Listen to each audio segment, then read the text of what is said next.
A very warm Lancashire welcome back to the channel. Actually a little bit of a chilly welcome, and as you can probably tell by the donned waterproofed garment, it is once again raining, but I kind of figured, you know, there's no point in moaning about it. I might as well keep getting out and about and getting stuck in. It's something that I always say on this channel.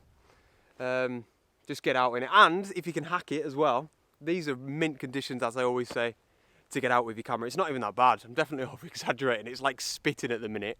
But yeah, welcome back. Thank you so much for tuning in as always. And today I want to talk all about why I think we should increase our ISO on occasion as landscape photographers. And what I don't mean here is that we should all start going out and shooting at ISO 6400 just for the crack. That is definitely not what I mean.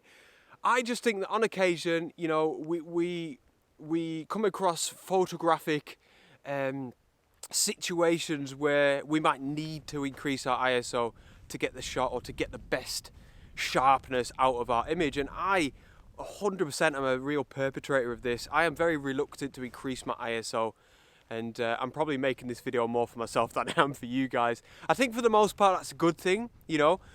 Generally speaking, if you don't need to increase your ISO, especially if you're using a tripod, I've got mine with me today, then you shouldn't. You know, there's no point in just increasing it for the fun of it, like I just said. But yeah, there's definitely a lot of instances where we might need to, and I want to get into one or two of them in today's video. And what has really inspired me to talk about this topic is actually a video that I released last week. If you've seen the video, you'll remember the one that I'm talking about. We were out out on the coast. We had quite high winds and we needed to increase our ISO so we could increase our shutter speed to negate that wind shake, even though we were on a tripod. And that's just one of many instances. But what really inspired me was when I got the images back home and I was kind of pixel peeking at those images in Lightroom, zooming right in on an image that was taken at ISO 2000. And I realised the noise in that image is really not that noticeable at all. It's not that bad.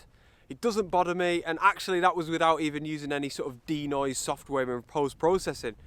And it made me think, yeah, I need to get over this fear of increasing my ISO.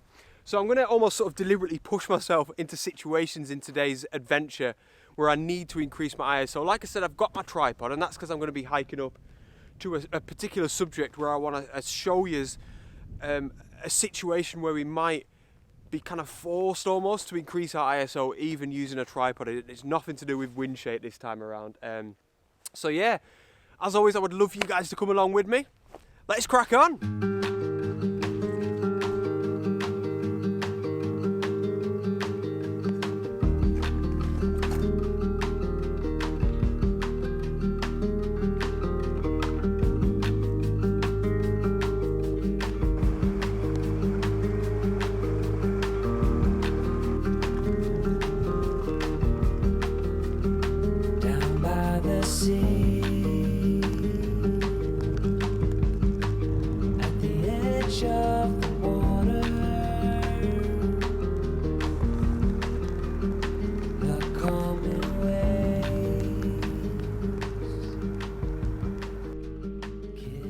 So, as forecasted, we've got the wind and the rain. I don't think this would be one of my videos if we weren't out in the wind and the rain. But, living the dream, I absolutely love it, and I wouldn't have it any other way.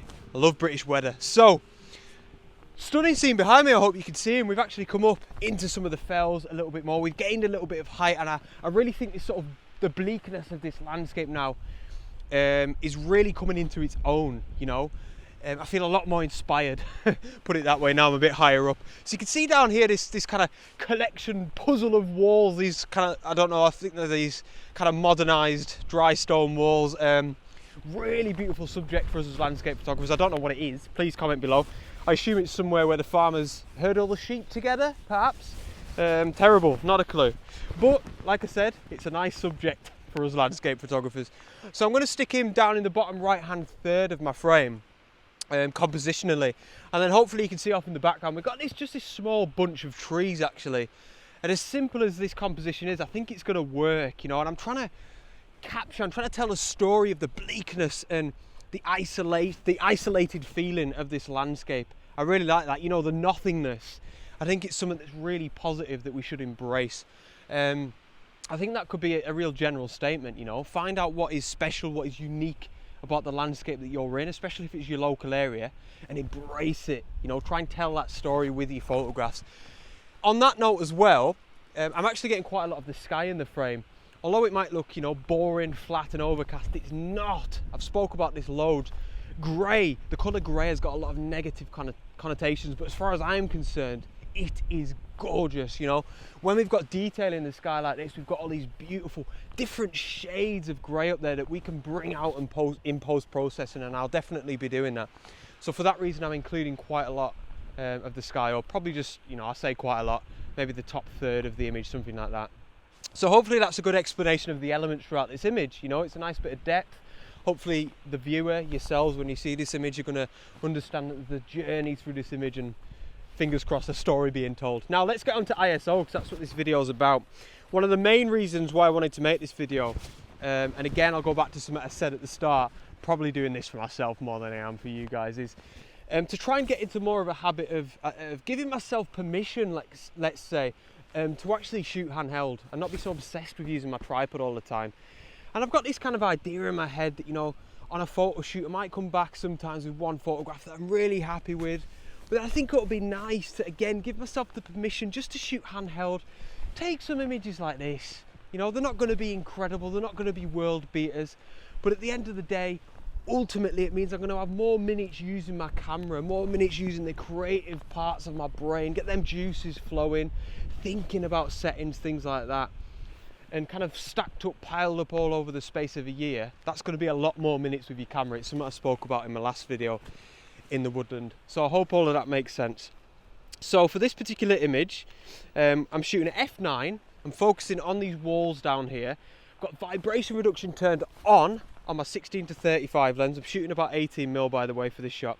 And I'm shooting at 1/50th of a second. I could probably go a little bit slower, you know, especially with VR on, but I don't want to. You know, I've done quite a lot of tests on my lens. I don't really want to go slower than 1/30th. So I'm sticking at 1/50th just to play safe. And I'm shooting at ISO 500. So I know there's going to be no noticeable noise in this image at all. It's going to be absolutely fine.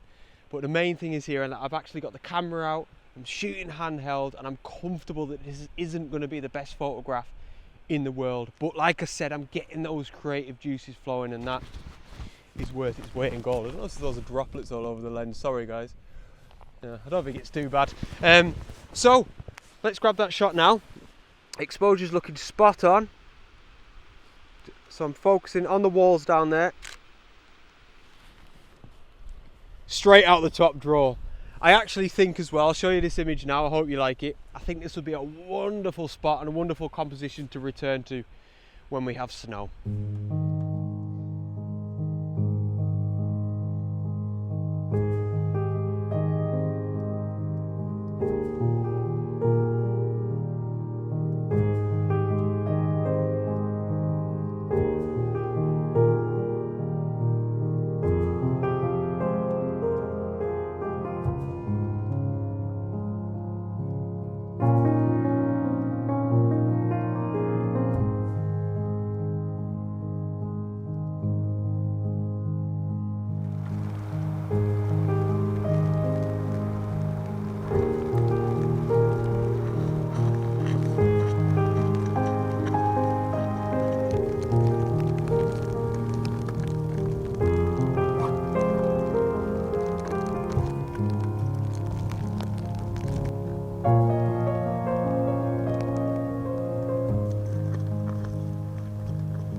So, as you can see, the fog has rolled in, or actually we've just walked up into the low clouds.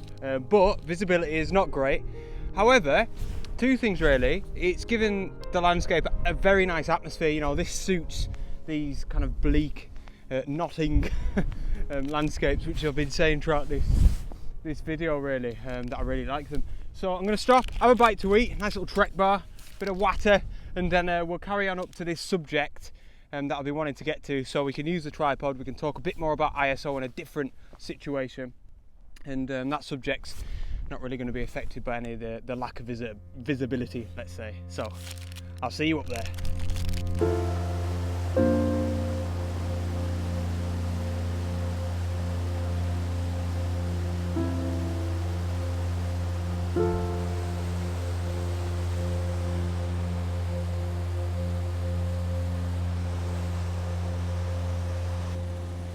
Oh my goodness, get a look at this, what a treat. So here we are, this is the subject that I've been hiking towards, the one that I've been on about all day. I just seen on the OS maps, I wanted to do a hike in the Bowland Fells. I saw on the OS maps on this particular one we had waterfalls. I think this one here, strictly speaking, is actually a weir. What a subject, the delights of landscape photography. I am absolutely buzzing. So cannot wait to get the camera out and photograph this. It's going to be the perfect opportunity to stop and have a little bit of a chat about an occasion when we might need to bump up the ISO, even if we're using a tripod as well. This is just class. I tell you what, what's just mint here is there's a series of cascades as well, so it actually feels like I might be able to get more than just one photograph here. And these gloomy, foggy, moody atmospheric conditions I think are just going to help. Oh, buzzing, absolutely buzzing. Right, let's get set up, and as always we'll have a little chat. Living the dream.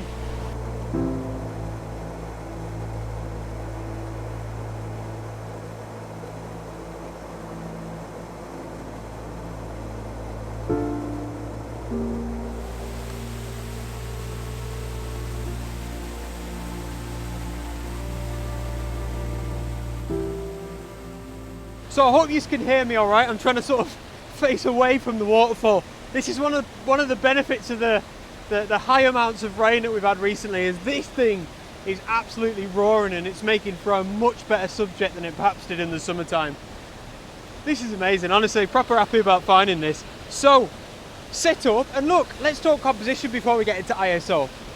This has been very much one of these circumstances when you're trying to frame up a shot, when you're trying to compose, where I've actually gone back to basics and realised actually simplicity works best in this particular situation. You know, not always, just here it's working better. And what I mean by that is, when I first started trying to compose, I was looking for foregrounds, I was trying to use some of these bubbles in the foreground, I was trying to get some cascades further downstream as foreground as well, shooting back up towards here.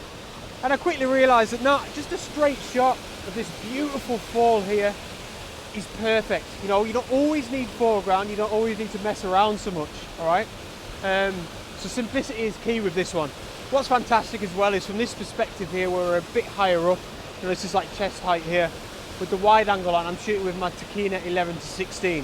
We're getting a fair bit of the background as well, which is nice. You can probably see there, it comes down in a sort of V shape, and then we've got these kind of, I don't know, like several rocks or boulders at the top of these falls that are really full of character. And honestly, everything is working really, really well in my favour. You know, these conditions are perfect. So yeah, I quite like that as a background, and like I said, this, I've actually framed up so this is going straight through the centre of the frame. It's prominent within the image, I really like it. Perfect. So I'm zoomed in slightly, I'll let you know as well, at 15mm, alright? Now, that's the composition out of the way, nice and simple. Let's talk about ISO here. Now, when I'm shooting waterfalls, I think a lot of landscape photographers are like this. For me, shutter speed is of the utmost importance. Very, very important, and I always want very specific shutter speeds. So for example here, with this waterfall, I'm finding around about 1/4 of a second is optimum. That's the shutter speed that I want to shoot at. So out of shutter speed, aperture and ISO, to an extent, shutter speed is my priority. I say to an extent because it doesn't mean You know, I wouldn't shoot at f2.8 so that I can get that shutter speed. But I'm manipulating my ISO in this instance, what this video is all about, to make sure that I get the correct shutter speeds. So the shot that I think is going to work the best is shot at 1/4 of a second, f11, and I've bumped my ISO up slightly to 160. So you can see there, that's nothing. You know, we're not even talking about ISO 6400 or anything like that here. You don't even have to worry, but that's allowing me to get 1/4 of a second, which I figured out here, you know, in terms of how quick the water's moving in this particular fall. That's perfect for me. It's enough to capture the movement of that water, so we're getting that milky look, but also, like I always say, to still retain a little bit of detail, so all is not lost in the most important parts of this fall, which is all the white sections that you can see there. So that's that. I've also taken a few other shots, which will be quite interesting with what we're talking about. And I've changed my shutter speed, and I'll check these when I get home, you know, just to see if I prefer any of the other shutter speeds. So I've shot one at 1/3 of a second, ISO 125, one at 1/5 of a second, ISO 200, one at 1/6 of a second, ISO 250. So you can see that as I'm getting a shorter shutter speed, I'm slowly increasing my ISO, and I've gone right up to, as a maximum, 1/2 of a second, and ISO 400. So I hope all of that makes sense, and you can see there how we can also subtly increase that ISO to try and get the desired shutter speed. So I'll show you this one now. I think this is going to be a really nice shot actually. I'm going to be quite proud of this. You know, I've captured the atmosphere of this landscape today, and that's my main objective more often than not. I'm going to have a little hunt around, no promises, but I'd like to think I can get one more photograph as well.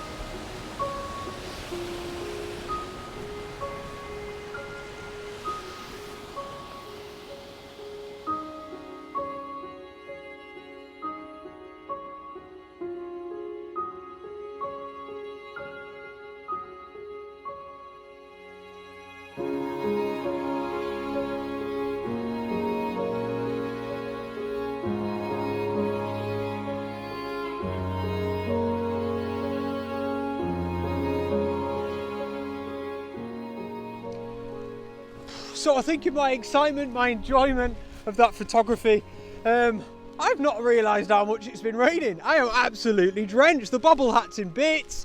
I'm out here having a bath at the end of the day.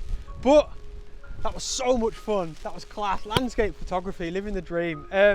But I've been saying this a lot recently. I'm going to go home and have a brew, a cup of tea. Yeah, I do have a cup of tea as well, you know. I do have it. I don't just say it for effect. Yeah, that'll be welcomed. But really hope you enjoyed today's video. I hope you enjoyed the topic. Please comment below, get involved. I love it when you guys get involved in these topical videos. Is that even the right way of saying it? And just getting involved in the community, you know, that means a lot. And if you have a quick second, please give the video a thumbs up, give it a like. It really does help out my content here on YouTube, just below the video there. And yeah, thanks for tuning in, and I'll see you on the next adventure. Out.